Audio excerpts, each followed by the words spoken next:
विभव के ऊपर विभव या पोटेंशियल क्या होता है, बहुत कंफ्यूजन है इसको लेकर।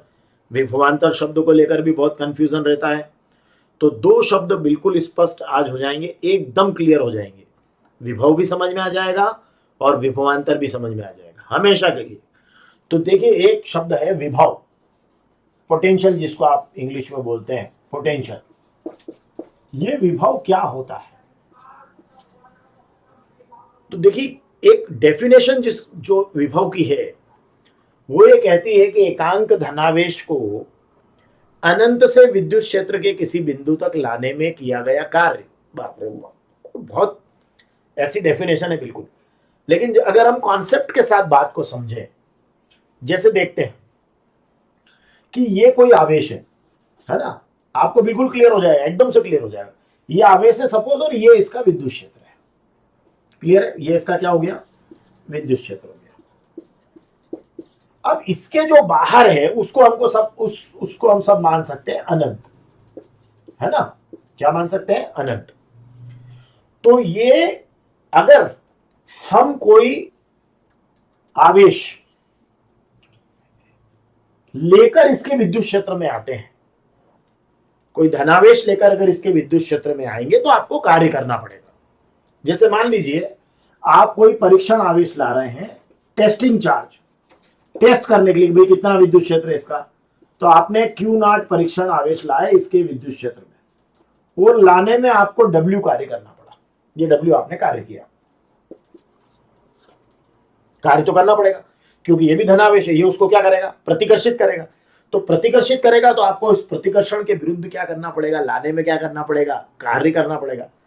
भाई जब आप धन को लेकर आएंगे, आप जब धन को लेकर आएंगे तो ये धन उसको क्या करेगा? धक्का मारेगा, प्रतिकर्षित करेगा। अब आप लाएंगे तो लाने के लिए आपको क्या करना पड़ेगा? कार्य करना पड़ेगा। तो मान लीजिए कि आपने एक परीक्षण आवेश लिया Q0, अब इसको लाने गए आप इस Q आवेश के विद्युत क्षेत्र में, तो आपको क्या करना पड़ा? W कार्य करना पड़ा। तो ये W आपको कार्य करना पड़ा। अब Q0 आवेश को लाने में W कार्य करना पड़ा, है ना? देखिए यहां से देखना आप, Q0 आवेश को लाने में कार्य W बराबर W। इसलिए एकांक आवेश को या एक आवेश को लाने में कार्य W बटे Q0, और एकांक आवेश को लाने में जो किया गया कार्य है उसी को हम कहते हैं विभव, उस पॉइंट के ऊपर विभव।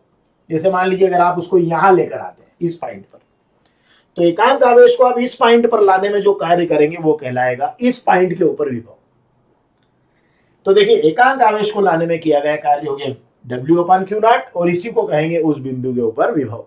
तो अब परिभाषा क्या बनी कि एकांक आवेश को अनंत से, अनंत मतलब इसके विद्युत क्षेत्र के बाहर से, अनंत से विद्युत क्षेत्र के किसी बिंदु तक लाने में, अनंत से विद्युत क्षेत्र के किसी बिंदु तक लाने में जो कार्य करना पड़ता है उस कार्य को उस बिंदु पर विभव कहते हैं।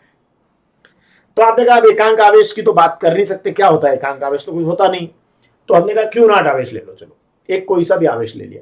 तो Q0 आवेश को हम लेके आए यहां तक, खींच खिंचा के कार्य किया हमने W।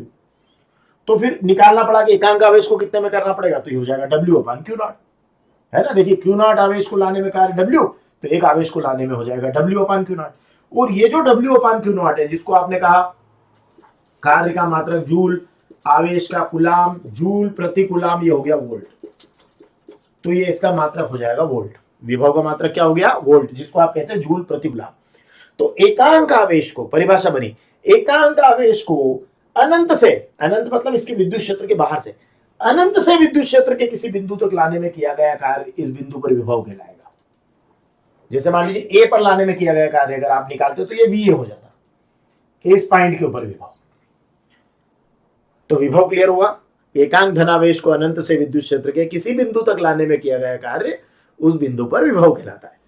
अब बात यह निकल कर आई कि फिर विभवांतर क्या है। अब देखिए फिर से इसी चित्र को देखते हैं, है ना? तो देखिए ये आवेश हो गया, अब इस बिंदु तक लाने में आपको कार्य करना पड़ेगा, मान लीजिए एकांक आवेश को। तो एकांक आवेश को जब आप इस बिंदु तक लाएंगे, एकांक आवेश को, वही Q0 वाली थ्योरी, तो एकांक आवेश को इस बिंदु तक लाएंगे तो आपको कुछ कार्य करना पड़ेगा, और इसी एकांक आवेश को अगर आप इस बिंदु तक लाएंगे तो आपको कुछ और कार्य करना पड़ेगा, मतलब ए पर लाने में कुछ कम कार्य करना पड़ेगा क्योंकि ये इससे थोड़ा दूर है, बी तक लाने में ज्यादा काम करना पड़ेगा क्योंकि ये ज्यादा धक्का मारेगा इसके पास में आओगे तो यहां लाने में जो कार्य करना पड़ेगा वो इस पॉइंट पर विभव हो जाएगा, यहां लाने में जो कार्य करना पड़ेगा वो इस पॉइंट पर विभव हो जाएगा।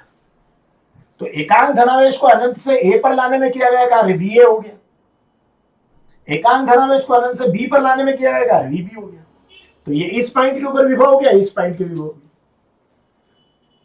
अब नेचुरली ये विभव और ये विभव अलग अलग है, ये थोड़ा कम है, ये थोड़ा ज्यादा है, क्योंकि यहां थोड़ा कम कार्य करना पड़ा, यहां थोड़ा ज्यादा कार्य करना पड़ा। तो इन दोनों बिंदुओं के बीच जो विभव का अंतर है, विभव का अंतर, इस विभव के अंतर को हम कहेंगे विभवांतर। ठीक है, तो अब हम ऐसा भी कह सकते हैं कि दो बिंदुओं के बीच विभव के अंतर को विभवांतर कहते हैं। विद्युत परिपथ में किन्हीं दो बिंदुओं के बीच विभव के अंतर को विभवांतर कहते हैं, है ना, ऐसा भी कहते हैं। तो यहां पर आपको स्पष्ट कर दिया मैंने कि ए पर लाने में कार्य किया गया कार्य ए पर विभव, बी पर लाने में किया गया कार्य बी पर विभव। यहां लाने में थोड़ा कम कार्य करना पड़ेगा इसकी तुलना में, क्योंकि ये धक्का मारेगा, तो जितना इसके पास आओगे उतना ज्यादा आपको धक्का मारेगा, मतलब आपको उतना ज्यादा कार्य करना पड़ेगा। तो जैसे जैसे आप आवेश के निकट आते जाएंगे विभव का मान क्या होगा, बढ़ता जाएगा। तो फिर क्या होगा, जैसे हम बैटरी में नहीं होता कि ये धन और ये ऋण, तो ये क्या होता है, इस धन सिरे के पास में क्या रहता है, यहाँ पर विभव का मान ज्यादा रहता है, जैसे जैसे दूर जाते जाते वो मान कम होता जाता है। तो वैसा ही यहाँ पर है कि ए पर विभव थोड़ा कम है, बी पर विभव थोड़ा ज्यादा है, तो ए और बी के बीच विभव का जो अंतर है वो कहलाएगा विभवांतर। तो एक विभव का कॉन्सेप्ट कि एकांक धनावेश को अनंत से विद्युत क्षेत्र के किसी बिंदु तक लाने में किया गया कार्य उस बिंदु पर विभव कहलाता है, मात्रक वोल्ट है। और विद्युत परिपथ के किन्हीं दो बिंदुओं के बीच विभव के अंतर को विभवांतर कहते हैं, दो बिंदुओं के बीच। एक और डेफिनेशन इसकी दे सकते हैं कि अनंत से यहां तक लाने में किया गया कार्य यहां पर विभव, अनंत से एकांक आवेश को यहां तक लाने में किया गया यहां पर विभव। तो एकांक धनावेश को ए से बी पर लाने में, मतलब एक बिंदु से दूसरे बिंदु तक लाने में जो कार्य करना पड़ेगा वो उन दोनों बिंदुओं के बीच का क्या हो जाएगा, विभवांतर हो जाएगा। तो जब तक आप विभव और विभवांतर को नहीं समझेंगे तब तक आप समविभव पृष्ठ को नहीं समझ सकते, समविभव पृष्ठ की प्रॉपर्टी नहीं समझ सकते और आप विद्युत में आगे नहीं बढ़ सकते। तो फर्स्ट ऑफ ऑल आपको विभव और विभवांतर के बीच में अंतर समझना होगा। डिस्क्रिप्शन के अंदर और कमेंट्स में दोनों जगह मैं इनके आंसर्स की लिंक्स भी डाल दूंगा, आप उनके आंसर्स नोट भी कर सकते हैं और लिख भी सकते हैं। 12th NCERT, 10th science NCERT का पूरा विद्युत इलेक्ट्रिसिटी सहित पूरा कोर्स हमारे चैनल पर अवेलेबल है। आप प्लेलिस्ट खोलिए, जाइए और देखिए। Thank you.